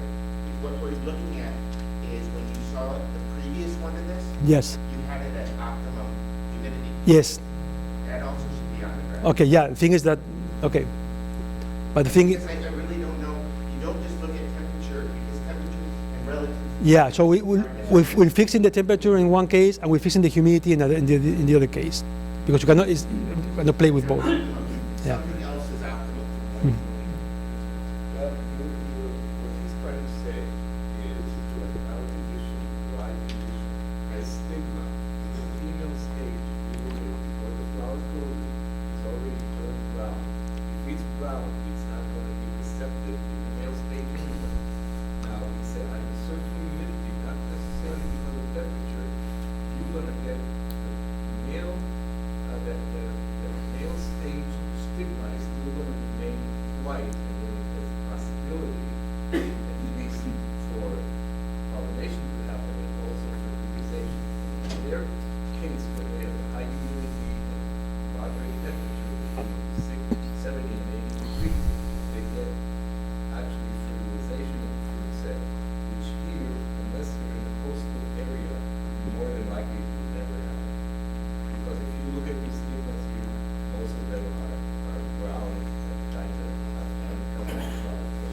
but really those were measures that he did in a controlled growth chamber. Yeah, but Before they went no, to the environment. but it's the other way around. We observed that the stigmas were still receptive in the field, and the idea was, let's see what's going on and why they are receptive. And the answer is that they were receptive because the humidity was high and temperature was not very high. So this was to explain our observation of male phase being receptive for pollen tubes. And that's different, for example, the case in Israel, where they have higher temperatures, much drier conditions than the ones we have in Spain, and they don't have this kind of pollen tube growth properly during the male phase. So going back again to the overlap in sexual stages between flowers at full bloom, and keeping in mind that I'm talking still about environmental factors. So this is the regular thing we see in Spain. So this, and in red is the female stage, in blue is the male stage, and these are the hours in the day. So for us, we have a good overlap between 2 and 4 p.m. between closing female flowers and opening male flowers. And for Fuerte, we have this in the morning and in the afternoon. Okay, and these flowers in the female stage will stay like that till the next day. This is at full bloom, so the second and third week of the flowering of each cultivar. It is in the field, so it's variable. When we look at the beginning of the flowering season, things are different, and then we get an overlap in Haas of 2 hours here in the morning and 2 hours in the afternoon, and then an overlap in Fuerte in the evening, in the afternoon. And the flowers also of Fuerte closed before than they do at full bloom. Okay, so if you compare full bloom here with the beginning of the flowering season, and that's because the conditions are different. The temperature here is usually lower than at full bloom. And what happens at the end of the flowering season, then we still have this overlap in Haas and a lower overlap in Fuerte. And these flowers of Haas will stay open in the male stage, sometimes overnight also. So there are clear differences in flower behavior depending on temperatures during the blooming season of avocado.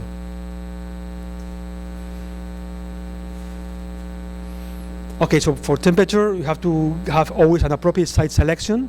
So you have optimum temperatures during blooming time to maximize pollen tube growth and fertilization. Is it possible to optimize temperature and humidity, especially in off years? It's when you want to increase your production to reduce alternate bearing. So maybe you can manipulate your irrigation, or maybe you can use water spraying to increase humidity and reduce temperature in hot, dry days during the off years. No? And then with that, maybe you can prolong stigmatic receptivity. So this is a kind of thinking how you can apply this in the field if you have these kind of situations. Question. The avocado, if the humidity situation is really good, and temperature is right, the avocado produces a perfume. Have you ever smelled it? Not really. Very, very delicate little scent comes off the avocado, but the humidity has to be really high. Just wondering. No. Has a scent. Yeah, but the Rather, you can smell the perfume in the air. And then you know you're going to have a heavy scent. Well, but in terms of the overhead, we've done that. One thing here, when you have dry air and high temperature, the stomates close, so the whole tree is kind of going into a different gear. So if you're lowering temperature by overhead irrigation, you're actually keeping the stomates open to start with. And the reactivity, when it's wet or humid, is a lot greater. And the flowers that on trees that were not treated with water actually ended up not having visitors and the flowers closed, while in the one that were humid, the flowers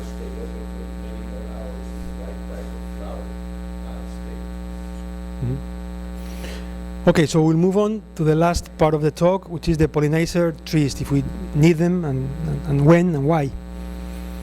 So searching for a pollinator for Hass. I mean, Hass is the main cultivar worldwide, so we are always looking for a good pollinator for Hass. So what are the requirements or the ideotype of this pollinator? Okay, if possible, type B, so you have an overlap with Hass, because Hass is type A. Overlap in flowering time with Hass. This is important because even if you have a cultivar which is type B and you don't have an overlap in flowering time, it will not work. So you need a very good overlap in flowering time with Hass. In Spain, Fuerte is used in some orchards as a pollinator, but not enough overlap, as we'll see later. So, and if possible, this pollinator will have to produce Hass-like fruits. So this is the idea of looking for a good pollinator for Hass. This is flowering time in our conditions in Malaga. So here we have Fuerte over here and Hass over here. So you see that Fuerte is the first one to start flowering in our conditions, and Hass starts here. And the peak of Hass is over here. So you have some overlap with Fuerte, but mainly during the first half of the Hass flowering season, which is not the best in temperatures for Hass. And you don't have overlap in the second part of the Hass flowering season. So you have a condition, some springs where you have very poor conditions for fruit set during the first half of Hass flowering. Probably you can have some problems because you don't have pollen available at the end of the flowering season. So the idea is to look for a cultivar that has a better overlap with Hass. And we tried, this is a trial that we tried some years ago with different cultivars. We selected 11, studied different 2 trees per cultivar studied, and we studied the flower stage every 2 hours, looking at sexual stage of the flowers and the overlap between male and female flowers. And this is what we got. This is the hours. This is Hass, the female stage of Hass, and the male stage of Hass. This is Fuerte here. So you have a good overlap in flower types between Fuerte and Hass, because Hass is A and Fuerte is a B cultivar. But also you have a very good overlap with Nobel and Marvel, which are cultivars from the University of California with Hass. I mean, the overlap with Hass. So these 2 cultivars could be of interest, because all the others were A-type cultivars and they had the same behavior as Hass. So they are not useful as pollinators for Hass. Yeah. Which one? The behavior? No, they are A. So they are the same as Hass. That's what I mean. So all these are A type, and these 3 are B type. So we concentrated in these 3 here to see if they could be good pollinators for Hass. But the thing is that we only tried these 3. I mean, there are many more cultivars that could be studied to see if they are good pollinators for Hass. And this is the fruit set that we got after hand pollination with these 3 cultivars. So with Nobel, Marvel, and Fuerte. So you see that with these 2, we got a higher fruit set than with Fuerte. So it seems that they could be good pollinators for Hass. But as I said, there are other that maybe could be better than these 2, and maybe they have also better qualities in terms of fruit and production than these 2. So this, I think, an important topic that should be more studied, looking for pollinator trees for Hass with the variety of cultivars currently available. And also, trying to explain why this was going on, we did a different trial with different varieties studying in vitro pollen germination at different temperatures. But the thing is that there are differences among cultivars. So some cultivars, the germination in vitro is much lower than others, like Fuerte, for example. If you compare Fuerte with Hass, Hass has a much better pollen germination at all temperatures than Fuerte. And also, you have Anaheim or Guar 13 or Anaheim, they have pretty good pollen germination at different temperatures. So the thing is that you have differences among cultivars in pollen germination, so some produce better pollen than others, and there are some differences also among cultivars depending on the temperature. So this is something that I think we should continue studying, trying to find a good pollinator for Hass. Do we need pollinators? That's one of the questions that in some cases we really need them. In some other cases maybe not so much, but I'm going to go through this in a minute. So we did a study in our conditions where we had an orchard of Hass, which is here, and an orchard of Fuerte here. This is the diagram. This is Hass and Fuerte, and we studied the fruits produced at different distances from Fuerte. So this is the pollinator, and these are the Hass trees, okay? And we extracted DNA from the embryo, so we can tell which is the father. I mean, we knew the mother was Hass, and then we extract DNA from the embryos, and we can do a paternity test, and we know if the fruits were the father was Hass or Fuerte. And for that we use molecular markers, standard analysis in the lab to analyze paternity, okay? So this is the outcrossing rate, so means how the percentage of fruits that are from Fuerte in the Hass orchard. This is the row 1, row 2, and row 3. So these are 2 different years. So when you go away from Fuerte, you have lower outcrossing rate. That's what you expect.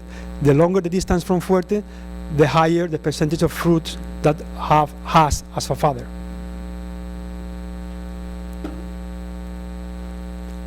What about production? When you look at production in this orchard in 13 years,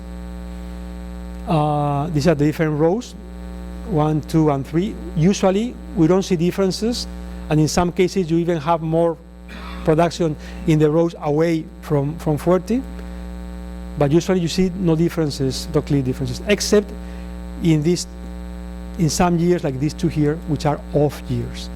And in these 2 off years, you have a higher production in the rows close to Fuerte. So what does this mean? Do we need pollinators? Well, maybe we don't need pollinators during the on years, but definitely, probably we need them in the off years. And since you cannot take them off 1 year and plant them the next year, I think a safe decision will be to have some pollinators for these off years where you can have almost zero production if you don't have a pollinator tree. The idea that people buy pollen, then it works, and they can do that with pollinators rather than having to have. Yep, if it works. Yeah. But you know, in the growing there, there's some darker trees. Yes. Yes. Those are some. It was a windbreak of I think I don't know which species of. But we made big holes. You don't see it. You don't see it because they are like 5-6 meter high, 6. But no, the thing is that you don't see them. But we removed most of the trees in the lower level, so bees could move easily. Yes. So it was not a solid barrier for bees.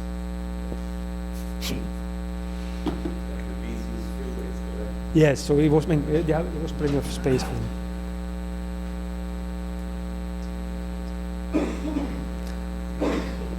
Okay, and this is the outcrossing rate in a different situation where we had, it was a plot with Hass and Fuerte trees, one tree of Fuerte and one tree of Hass.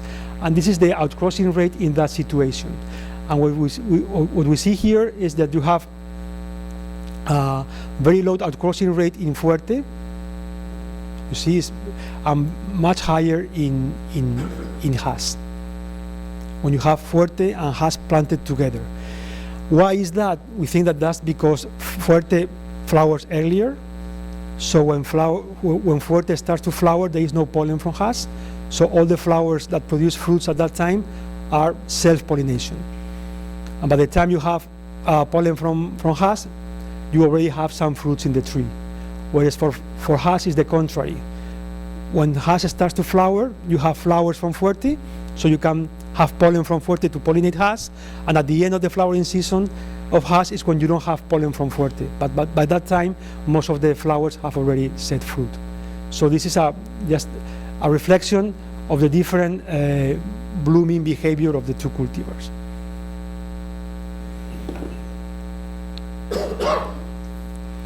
We did also an experiment just to see are there any differences if you do self-fertilization and cross-fertilization in terms of fruit and seed weight.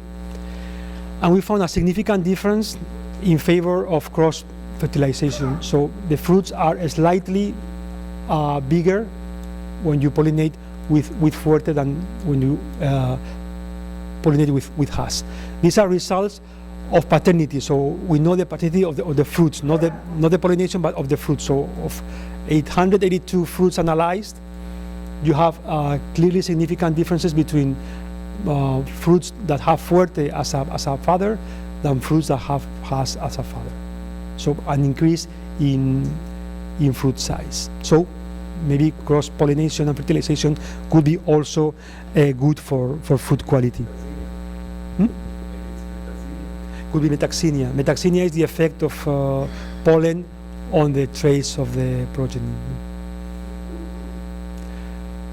Okay, so pollinators. So this should be a careful selection of pollinators based on overlap in sexual stages and blooming period.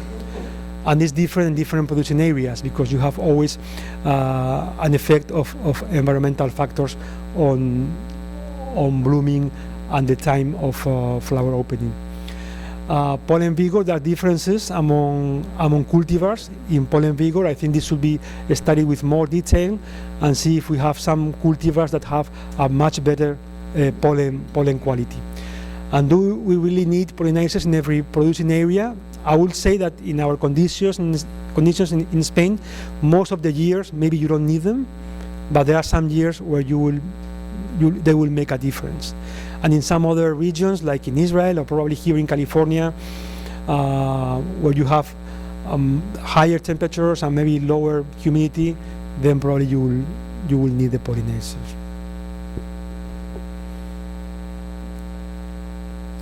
Okay, so any questions on because I'm going to move to a different topic now.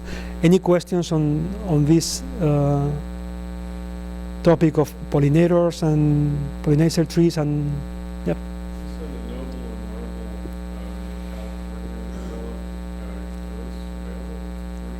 marble That's Marilu. They're hass-like fruit. They're small trees. Because of some production issues, this is 667 and poor post-harvest fruit quality. So we're not doing anything with that except it's being used as a breeding parent in the variety breeding program up until this point in time. The marble, the 516, is under further evaluation.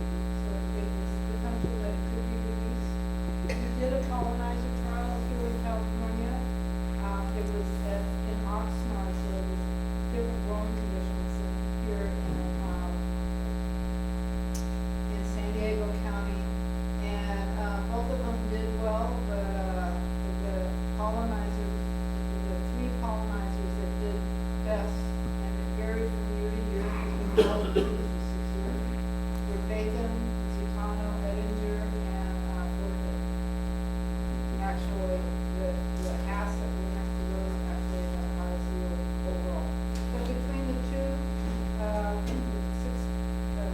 Marble and Monroe would be equivalent. And it's based on that data that I made the decision that we would go ahead and do some further evaluation of 506. So it's out in the field in trials in different parts of the state right now. And depending on future funding for the sign reading program, we may or may not release it. It all depends on whether we have continued funding so that we can evaluate this problem. Yeah. So the thing there is that no. Go ahead. Well, the 667 being so sensitive said we dropped it because it has problems. But my point here is that we use those particular cultivars, but there are many more that could be analyzed and many more in the future. So I mean the key point is that there are differences among cultivars in pollen quality also. So it's something that has to be taken into account when we look for a pollinizer tree. One other fact to say about 667, the other one is that I think you probably should data on the effective temperature. 667 is extremely sensitive to low temperature. You had it sometimes when we had low temperatures in Oxnard, they never over the snail phase. 516 was better from that perspective. Yeah. When you look at the times at which you're harvesting, I would have thought that it would be very similar to California. How can you explain why you're not picking through July and through November? Well, I haven't gone into this yet, but I haven't gone into this slide yet. But the thing is that Tell us what's your total maximum production that you've had in a year. the average we have in our research station is about 13. No, nationwide, simply. Oh, nationwide. The figures varied. I mean, we have the last figures were about 50,000 million tons. But some other records show about 80,000 million. And the thing is that I want to go into that problem later in this talk. There's some packing houses importing fruits from other countries and re-exporting to Europe, and sometimes those amounts of fruit are included as Spanish production. So the figures that we have are not very clear. Seems on an email from someone in Canary Island, and apparently Peruvian fruit will go to the Canary Island, then putting Spanish boxes and sent to Spain. Well, And now they were obviously it's that's still the Spanish. It's completely forbidden to import any subtropical fruits to the Canary Islands. So I know they do it, but it's completely forbidden because the Canary Islands, when Spain entered into the European Union, they claimed that they had some particular subtropical crops in that area, and they wanted to protect them from pests and diseases. So they arranged with the European Union that no tropical or subtropical fruit could be imported into the Canary Islands. And so now I know they're doing that with, yeah. Yeah, but that's twice illegal. So import fruit there and put the Spanish label into it.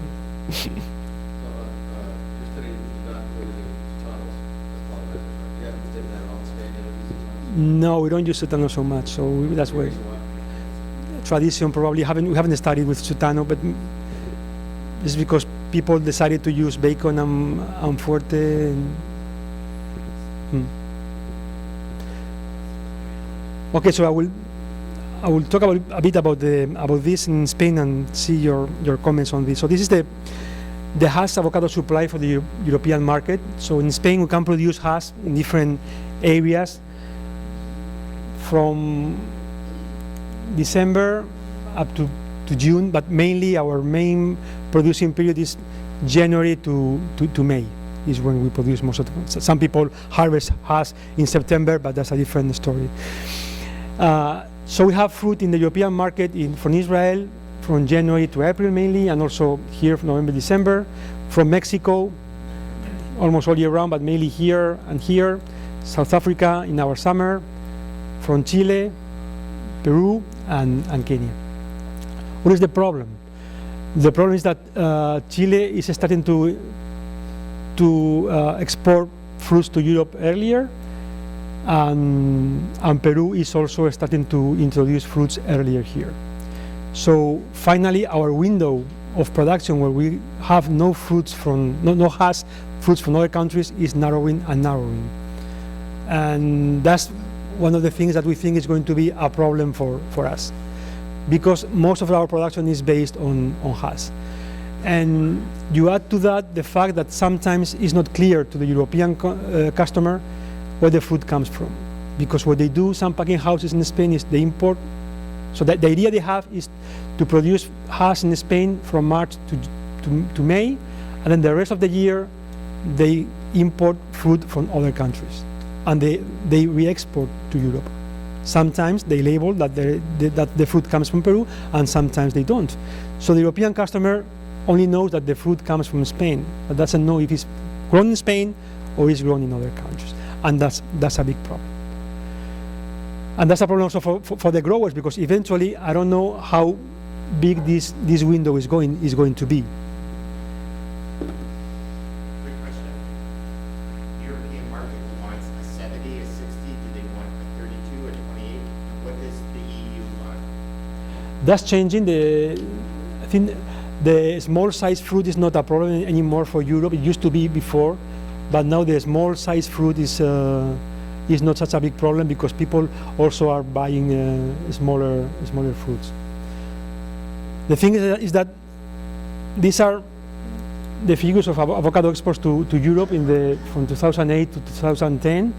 So Spain is here, Peru is here, which is growing in the last few years, South Africa, Israel, Chile, Kenya, and Mexico. So this mainly fruit from Peru is the one imported to Europe. And Mexico export to Europe? I think Mexico exporting more to it does, but more to the United States.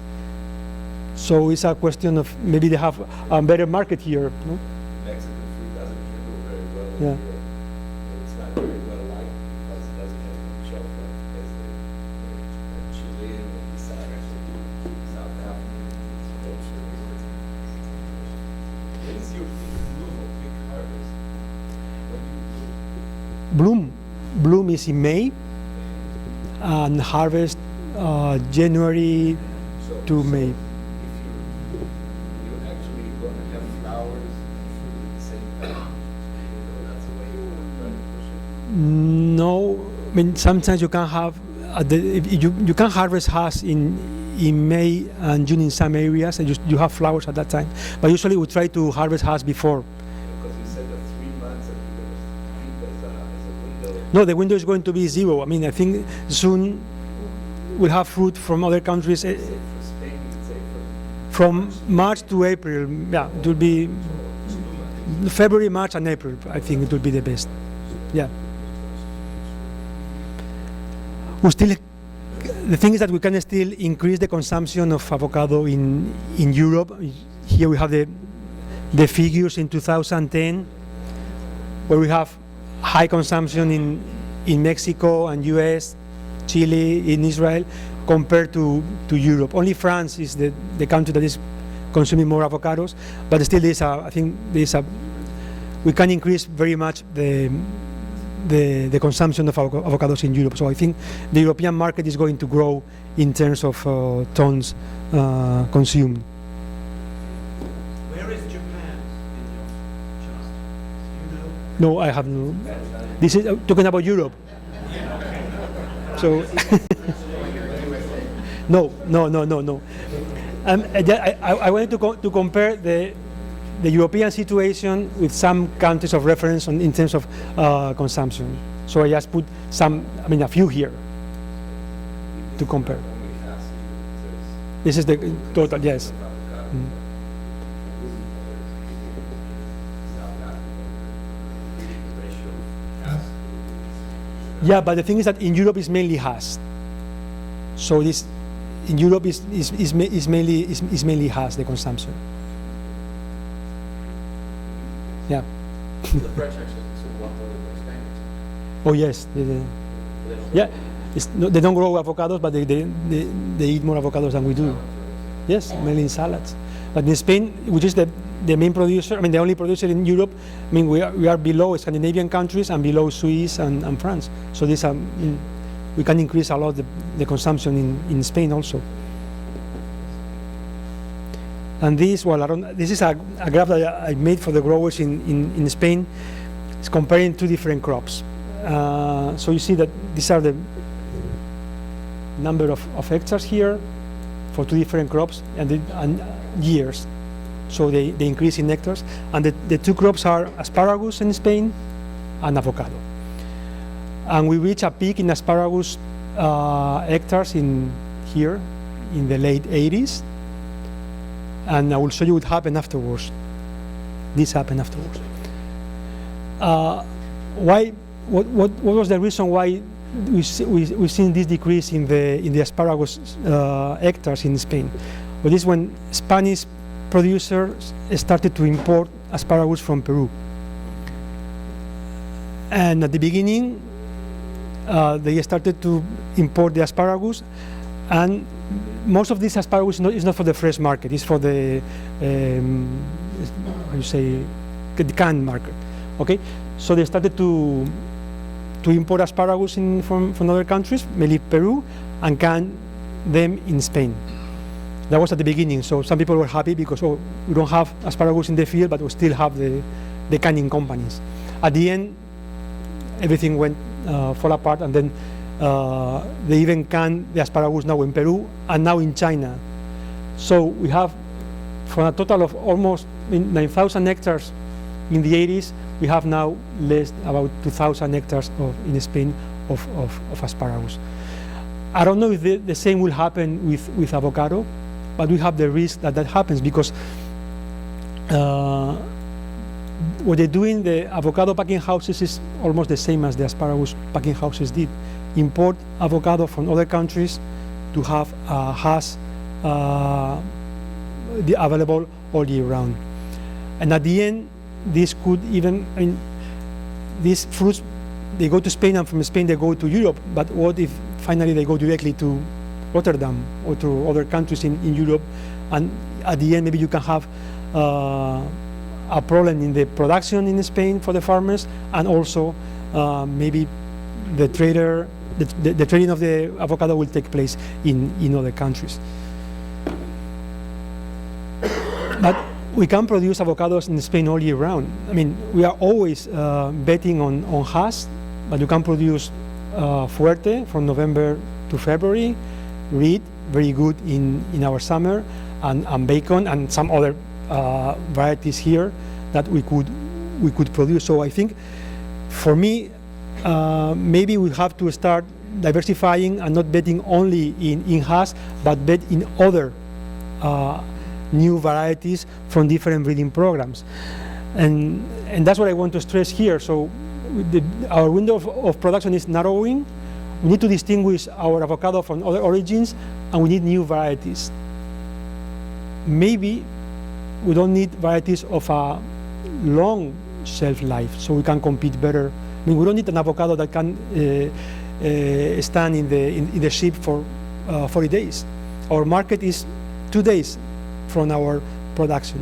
So maybe what we need is our new varieties with high quality and maybe a shorter shelf life, that we can defend that as a local product in Europe and prevent or be more able to fight against imports of hash from other countries. And I think this is an important message, because there are not so many breeding programs in the world. I mean, we don't have a breeding program in Spain because that's something very expensive, and that requires a lot of time to develop. And we are relying in breeding programs in other parts of the world. I think it will be interesting to stress the fact that breeding programs in avocado is going to be very important for countries like Spain, and maybe, I don't know, if the problem is the same in California. It's surprising. First of all, you do the selection. You mind if it's a green skin or a gas light? I don't mind, but the packing houses, they only want hash. We have we have problems with reed. We produce reed, and our reed is very good from July to September. The main packing houses, they want reed in February and March. It's unedible. But they have some market in the Eastern European countries that they don't know about avocado, and they eat that food in spring. So and they only want hash. That is a very bad deal, because having a single variety worldwide, you have to get into a problem, and there's nothing really to replace it.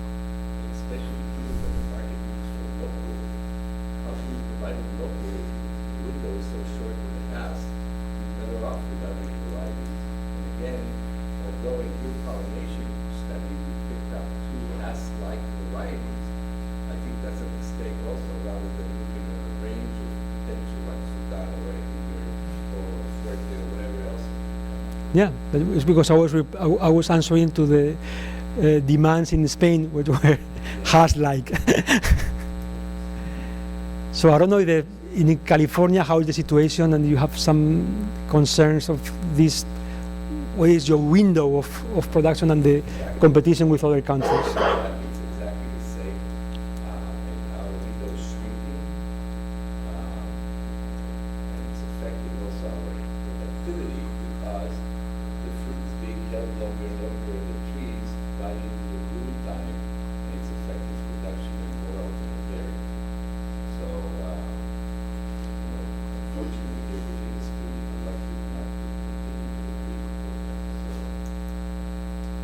Yeah, but there are not so many breeding programs in the world. I mean, for me, avocado is the only, is something very strange, because in all the other fruit crops that you can think, there are a diversity of varieties. I mean, you think in apples. How many varieties you have of apples, or peaches, or anything? And in avocado, there's not only one variety in one country, one variety worldwide. It's something that I just can understand that.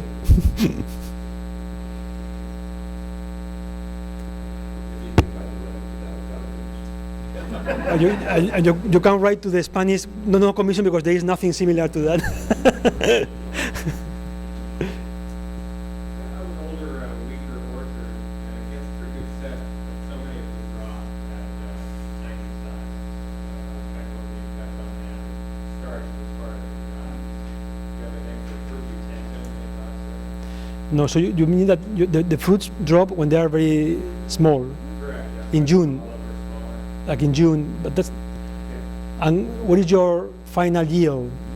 Oh, we're down. Non-commercial. Oh, really? On a tree, a dozen, 2 dozen on a tree. That's pretty bad. I mean, because we have also, of course, we have that June drop also of small fruits, but that's normal, because some cases are non-pollinated fruits that drop, or fruits that the flowers are not very good.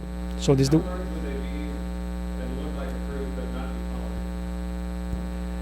pollinated? Something like a pea, maybe a pea size, a little bit bigger. Yeah, pea. We'll get a little bigger than that. And we have some problems also in Spain in June, when we have some dry winds in our case, from the north, from the mountains. We have dry, very hot winds, probably similar to your Santa Ana here. And then when we have that in June, then we have a massive drop of fruitlets. But possibly water deficit causing fruit rust. Could be in your case. We try to manage water. I mean, I don't know so about yield. In our case, in our research center, our production is about, the average should be about 7 tons per acre. 6,000 Yeah.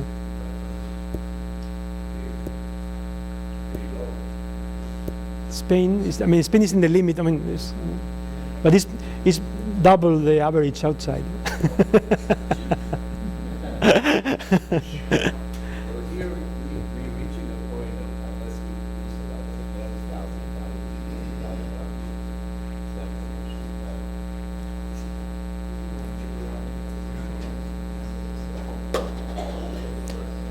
Okay, any more questions, or no? Okay, just I would like to think just these are people in my group, and also the funding agencies that are funding our research in avocado. One thing that you'll see here with the funding agencies is that you don't see any private companies or any private organization. All these are public funding bodies, and that's also something different from you in California.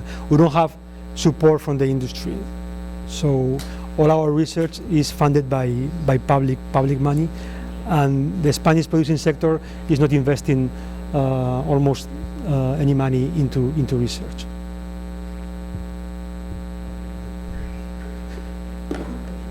And that's it. Thank you.